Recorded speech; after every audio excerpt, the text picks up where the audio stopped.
তে বাবা সর্বপ্রথম আপনাদের কাছে আমার জিজ্ঞাসা যে এই যে সবাই খালি বেলাল বেলাল করে হরজত বেলাল, আমি কিন্তু করে সই দিব না। কেননা যে তোমার কাছে আমার জিজ্ঞাসা হরজত বেলাল কোন সময় হলেন এবং কোন ব্যক্তির নাম রাখলেন, হরজত বেলালের কোন ব্যক্তির নাম রাখলেন, সে জায়গাটার নাম কি এবং যে ব্যক্তি নামটা রাখলেন তার নাম কি। 2 নম্বর প্রশ্ন যে বাবা নাম যখন আছে তাহলে বাড়ি ঘরও আছে কি কন? তাহলে তোমার কাছে আমার জিজ্ঞাসা হলো তাদের বাড়ি কোন জায়গায় এবং তাদের বাবার নাম কি,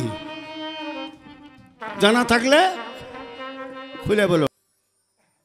আরে রুম শহরের এক বাদশা ছিল, নাম ছিল তার হাবশী রাজা। এই হাবশী রাজার একজন গোলাম ছিল, নাম ছিল তার আব্দুল্লাহ, আর এক নাম ছিল তার বিলকিস। কিন্তু আব্দুল্লাহ বলে উনি হাবশী শহরে পরিচিত। হাবশী রাজার গোলাম, হাবশী রাজা ছিল ইহুদি, মূর্তি পূজা করে। তাই আব্দুল্লাহ উনি মনে মনে নবীর কলমাকে বিশ্বাস করে নবীর কলেমার প্রতি উনি একিন এবং বিশ্বাস এনেছে। তাই আমি আনোয়ার সরকার বলতে চাই, কারো জীবনে যদি হাজার হাজার বার যদি নবীর কলেমা জপে, যদি কলেমার প্রতি বিশ্বাস না থাকে, এই কলেমা কাল হাসরে তার কোনো কাজে লাগবে না। এই কালেমাই তার হাতে হ্যান্ডকাপ লাগায়া খেলতে খেলতে জাহান্নাম পর্যন্ত পৌঁছে নিয়ে যাবে।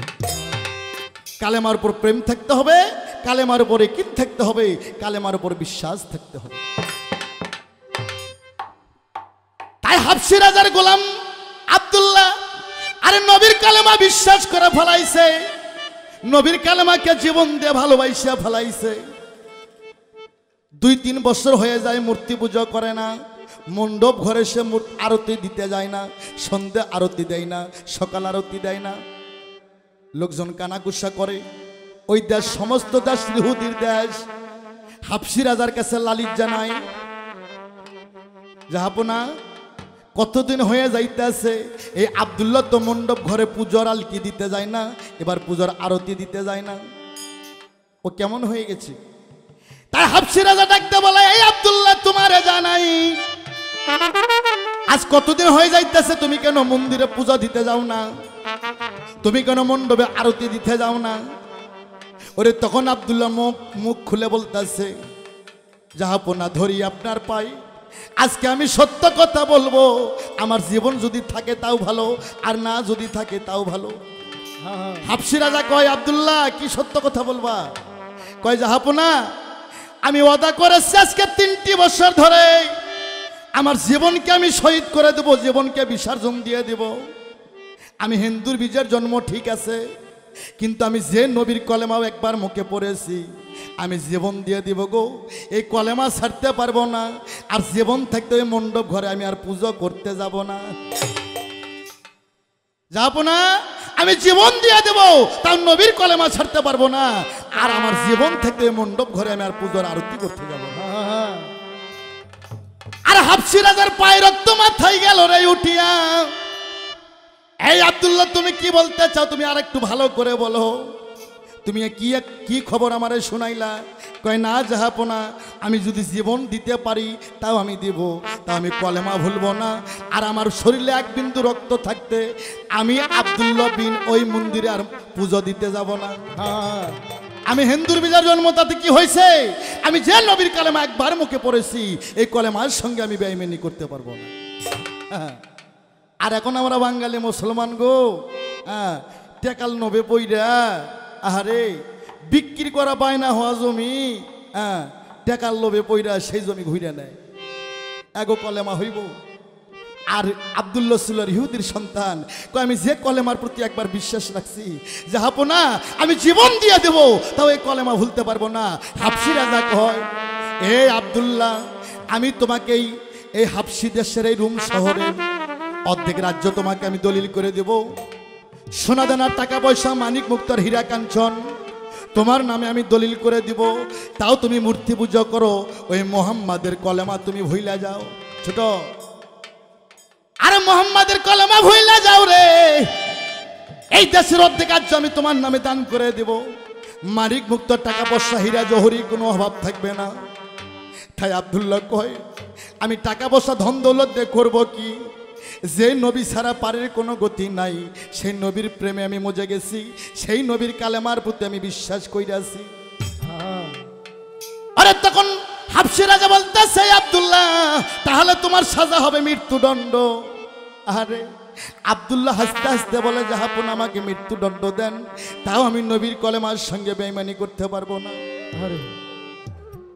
ওরে তখন হাবশী রাজার সেনাবাহিনী রে, আরে আব্দুল্লাহকে চাবুক দিয়ে মারতে মারতে মারতে অর্ধেক মারা করে বেহুশ হয়ে পড়ে যায়, রক্তের বন্যা বয়ে যায়, কোনো হালে জিউটা একটু নড়াচড়া করে।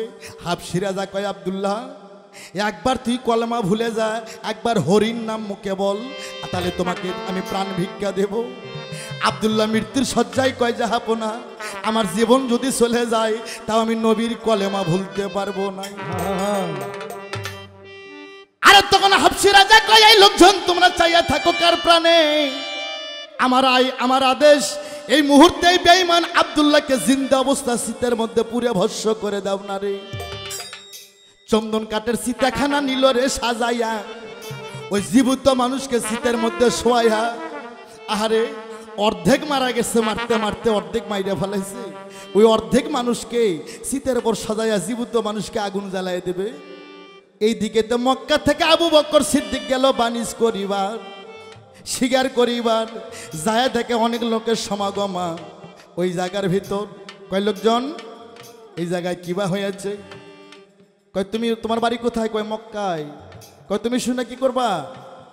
এই হচ্ছে, এর নাম হচ্ছে আব্দুল্লাহ, হাবশী রাজার গোলাম, নবীর কলেমা বিশ্বাস করছে, তার জন্য আর মৃত্যুদণ্ড, জীবিত মানুষকে আমরা পুরো ভস্য করবো।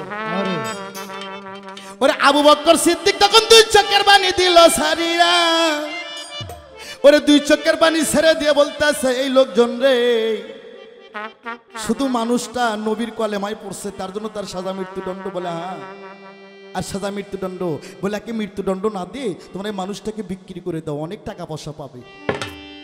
হাবশী রাজা তখন টাকার লোভে গেল রে পড়িয়া।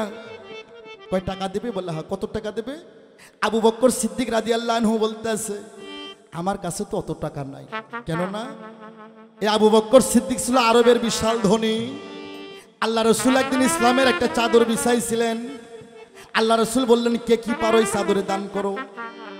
কেউ দিল 10টা উট, কেউ দিল 5টা উট, কেউ দিল 2 দিরহাম টাকা, কেউ দিল 500 দিরহাম টাকা, কেউ দিল 2000 দিরহাম টাকা।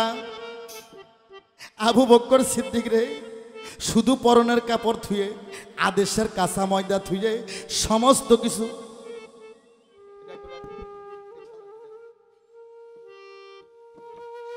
কিছু বিতরণ করে দিল। এবার আবু বকর সিদ্দিক পরনের কাপড়টা থুয়ে আর আদেশের কাঁচা ময়দা থুয়ে সমস্ত কিছু আল্লাহর হস্তে ইসলামের চাদরে উনি দান করে দিলেন। এই জন্য আমার আল্লাহ নিজে ঋণী আছে আবু বকর সিদ্দিক রাদিয়াল্লাহু আনহুর কাছে। এই ভাইরা, মিডিয়ারা, মঈনুদ্দিন ভাই দরিদ্র মিডিয়া সুন্দর করে ছাইরা দেবেন। আমার আল্লাহ সৃষ্টিকর্তা নিজে আবু বকর সিদ্দিকের কাছে ঋণী আছে। কাল হাসরের ময়দানে আল্লাহ আবু বকর সিদ্দিকের ঋণ একটা জান্নাত দিয়ে শোধ করে আল্লাহ নিজে ঋণ থেকে মুক্ত হয়ে যায়। ওরে আবু বকর সিদ্দিক দুই চোখের পানি দিল সারিয়া। আরে কি কত টাকা দেবো? এত টাকা তো আমার কাছে কিছুই ছিল না। আমার কাছে 19 তোলা উপর আঙ্গুর আছে। উপর আঙ্গুর ছিলেন না, যে উপর আংটি, যেমন অনেক বাউলেরা, সাধু সন্ন্যাসীরা, এবার অনেক শিল্পীরা, অনেক সাধু সন্ন্যাসী, পীর মশাকেরা তারা পাথর ব্যবহার করে, রূপা দিয়ে পাথর বান্ধে নেয়। আবু বকর সিদ্দিকের কাছে 19 তোলা উপর আঙ্গুর ছিল। আরে তখন আবু বকর সিদ্দিক বলতেছে, বাবা রে আমার কাছে এত টাকা পয়সা নাই, শুধু উপর আঙ্গুরটা আছে। এই আঙ্গুরটা যদি নাও, নিয়ে যদি তোমরা আব্দুল্লাহকে আমার কাছে দাও, আমি বড় খুশি হব। হাবশী রাজা কয়, দিয়ে দাও, টাকা বড় কথা নয়, আমাদের দেশ থেকে শত্রু বিদায় হয়ে যাক। ওরে তখন আবু বকর সিদ্দিক 19 তলা উপর আঙ্গুর দিয়ে এবার আব্দুল্লাহকে নিল রে কিনিয়া। আব্দুল্লাহকে অসুস্থ মানুষ, মৃত্যুর শয্যা মানুষ, অর্ধেক মারা গেছে। ওই অসুস্থ মানুষকে নিয়ে আবু বকর সিদ্দিক উনি ফিরে আসলেন সোনার মদিনা। ওরে মদিনাতে যাই আমার নবীজির কাছে সালামও পৌঁছাইল। আসসালামু আলাইকা ইয়া রাসূলুল্লাহ, আসসালামু আলাইকা ইয়া হাবিবাল্লাহ। আস্তে খালি মান দাও। হুজুর গো, হুজুর আজকে আপনার কালেমা যারাই পড়ছে তাদের এরকম কষ্ট হয়ে গেছে। বাবার আপনারা সাক্ষী থাকেন, পৃথিবীতে যারা আল্লাহওয়ালা লোক, যারা নবী প্রেমিক লোক, এদের পরনে ঠিক মতো কাপড় থাকে না, এরা 2 বেলা খাওয়ার মধ্যে ঠিক মতো 1 বেলাও খানা ভালো পায় না। আর যে শালারা সুদখোর ঘুষখোর ইতিমের হক জমাজমি মাইরে নেয়, এই হালাগো দিন পথ খুব বাসুকে যায়। যারা আল্লাহর প্রেমের প্রেমিক, যারা রসুল প্রেমের প্রেমিক, এরা 2 বেলা ভালো খাইতে পারে না, এদের পরনে কখনো ভালো কাপড় উঠতে পারে না। আই এম চ্যালেঞ্জ আনোয়ার সরকার। আমার ভাইয়েরা রে, আবু বকর সিদ্দিক বললেন ইয়া রাসূলুল্লাহ, আপনার কালেমা যারা পৃথিবীতে বিশ্বাস করছে তারা অনেক কিছু হারাইছে। হুজুর গো, এই বেচারি আপনার কালেমা বিশ্বাস করে তার জীবনটা দিয়ে দিছে। ওরে তখন আমার নবী অসুস্থ, আব্দুল্লাহকে বুকের মধ্যে নেই। আমার নবীর দোয়াখানা আল্লাহর আরশ মাওলায় কবুল হয়ে যায়। আমার নবী ঝাড়া ফোঁকা দিয়ে আব্দুল্লাহকে ভালো করে দিল। ভালো করে দিয়ে আব্দুল্লাহকে বুকের মধ্যে নিয়ে কয়, আমার বাবার নাম ছিল আব্দুল্লাহ, তোমার নামও আব্দুল্লাহ। আজ থেকে তুমি আমার পুষিপুত্রের সন্তান, আজ থেকে তুমি আমার পুষিপুত্র সন্তান। তোমার নাম আব্দুল্লাহ নয়, আজ থেকে আমি নবী তোমার নাম রাখলাম, তোমার নাম হবে মোহাম্মদ হযরত বিল্লাল। আমি নবী তোমার নাম রাখলাম মোহাম্মদ হযরত বিল্লাল, তুমি আমার পুষিপুত্র সন্তান। বিল্লাল শব্দের অর্থ তুমি একজন মুয়াজ্জিম। হে বিল্লাল, এই মুহূর্তে তুমি মসজিদের মিনারে দাঁড়িয়ে তুমি আজান দাও। তাই আমার নবী গো,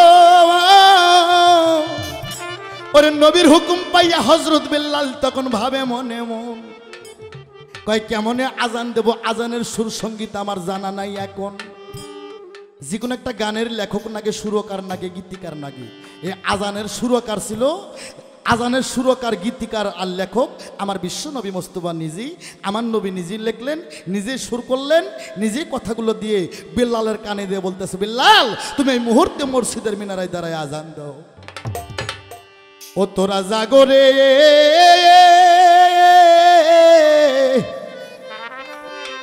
ওরে মুমিন মুসলমান, ওরে দিল মসজিদে ফুকাইল বাবা বিল্লালে রাজা।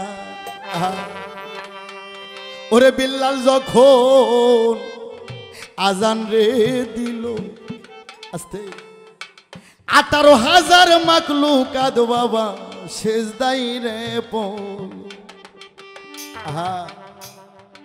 ওরে বিল্লাল যখন আজান দিল মিনারে দাঁড়ায়া, আল্লাহর 70,000 ফেরেশতা 18,000 মাখলুকাত সবাই গেল সিজদায় পড়িয়া। বিল্লালের আজানের সুর সঙ্গীত শুনে নবী বেহুশ হয়ে গেল। আমি আনোয়ার সরকার আজকে 16 রমজানে বলতে চাই, এই বাংলাদেশের বই বিশ্বের মুসলমান, নামাজ একটা অনুষ্ঠান, আর অনুষ্ঠানের আনুষ্ঠানিক ব্যবস্থা হচ্ছে আজান। এই আজানের সুর সঙ্গীত হতে হবে। আমরা যুবক ছেলে পেলে বাড়িতে বসে থাকি, ফেসবুক টিভি, ইন্টারনেট টিভি বাজে সময় দেই, আর বয়স্ক মানুষকে আমরা মসজিদে পাঠিয়ে দেয় আজান দেওয়ার জন্য। হবে না? বিশ্ববিদ্যা 30 ধন 40 ঠন ঠনা ঠন। আল্লাহ যৌবন বয়সের ইবাদত পছন্দ করে।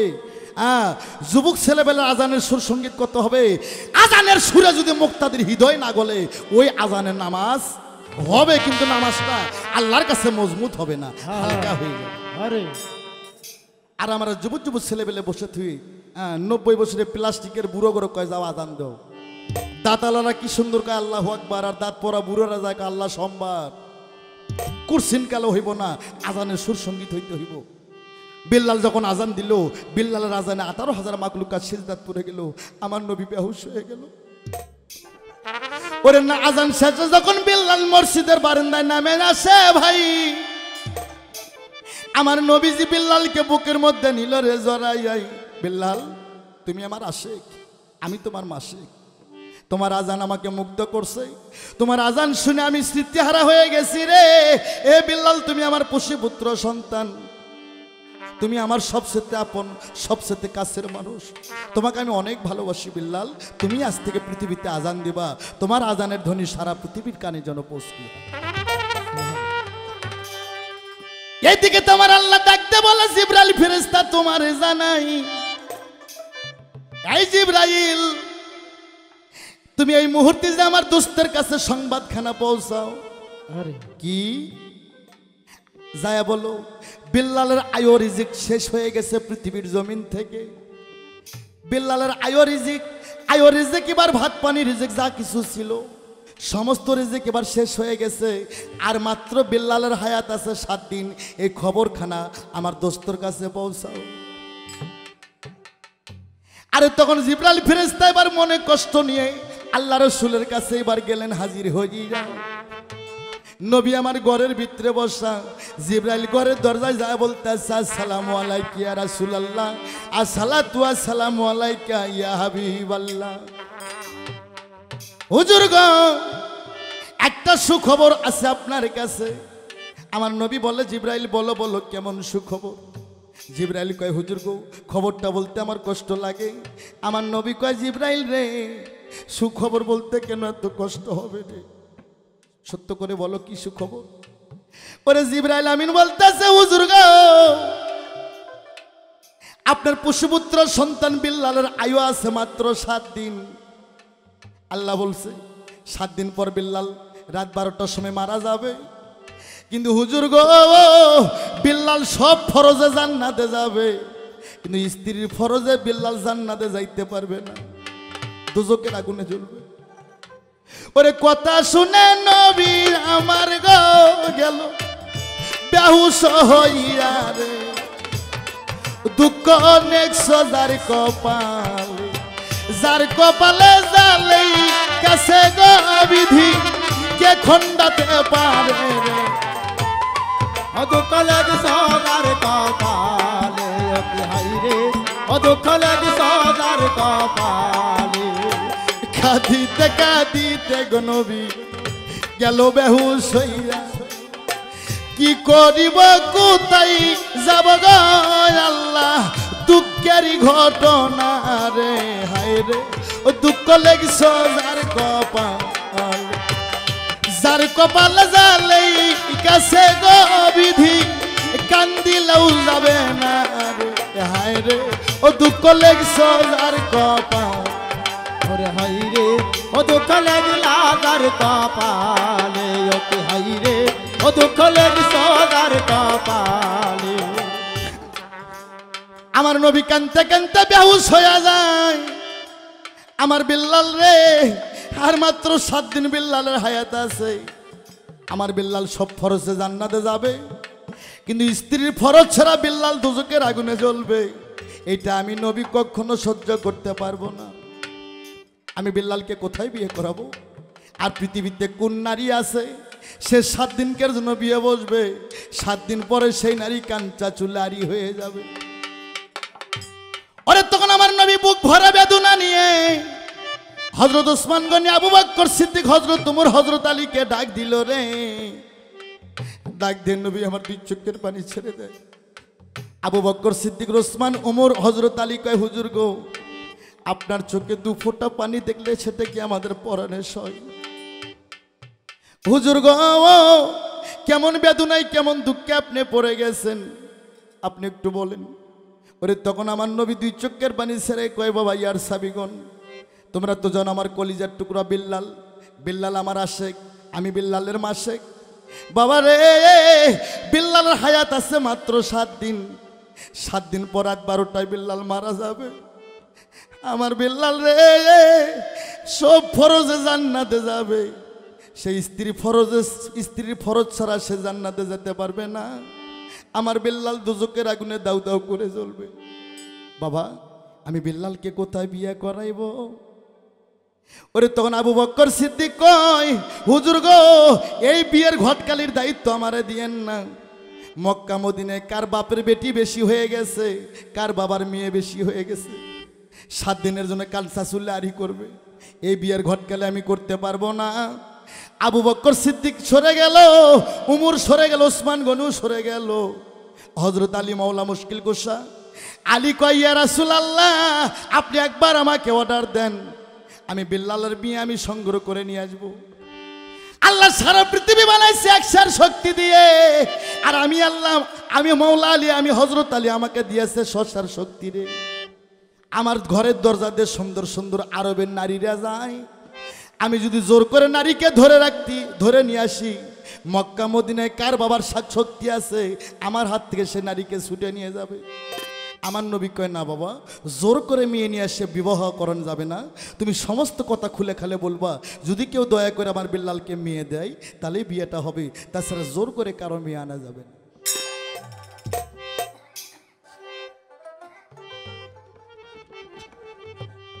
ওরে কই পাবিয়া মোল্লা রতন রে, তুই কই পাবিয়া, মোল্লা রতন নাই দরদি মায়ের মতো। গানটা আমি গুনাগার, আমারই লেখা, বহুদিন হলে গাওয়া হয় না, কেন যেন মনে হয়ে গেল।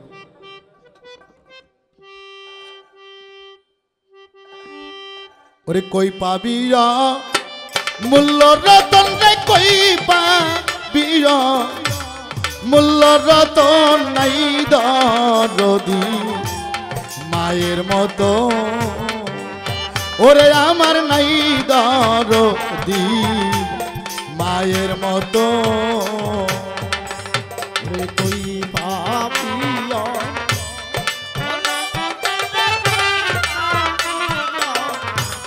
মূল্যবতন নাই দরদি মায়ের মতো, ওরে বান্ধব নাই দরদি মায়ের মতো।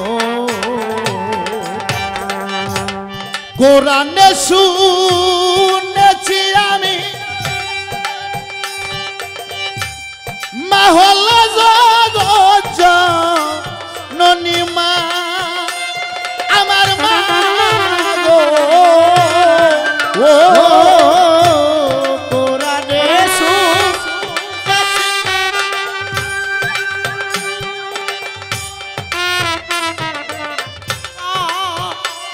আরে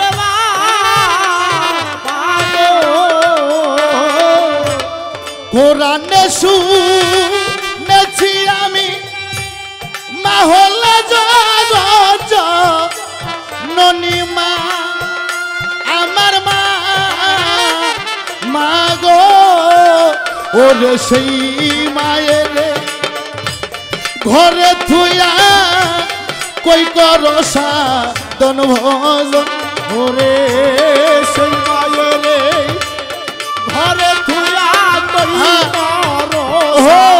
দোন মদন, আরে সেই মায়ের ঘরে থুয়া কই করসা দন ভজন নাই দরদি মায়ের মতো, ওরে আমার নাই দরদি মায়ের মতো।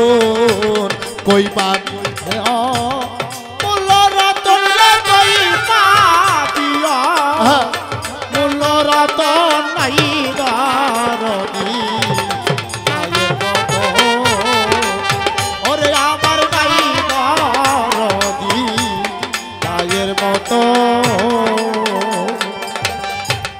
মায়ের মনে কষ্ট দিয়ে কেউ যদি সাই হস করিতে মা, আমার মা, মা গো,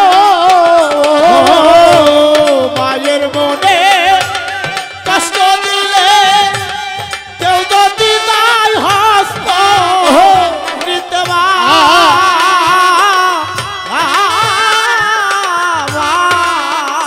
আমার মায়ের মনে কষ্ট দিয়ে যদি চাই হস্ক রিথে মা ওরে আমার মা মাগো আরে হজ্জা কাতার নামাজ রোজা সব যাবে তোর বেকারণ ওরে হজ্জা কাতা নামাজ রোজা সকলে যাবে বেকারণ আরে হজ্জা কাতার নামাজ রোজা সব যাবে তোর বেকারণ নাই দরদি মায়ের মতন ওরে আমার নাই দরদি মায়ের মতো মা জননী বাবা ও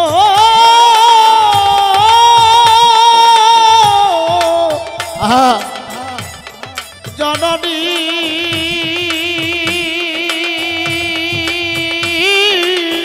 আহা ও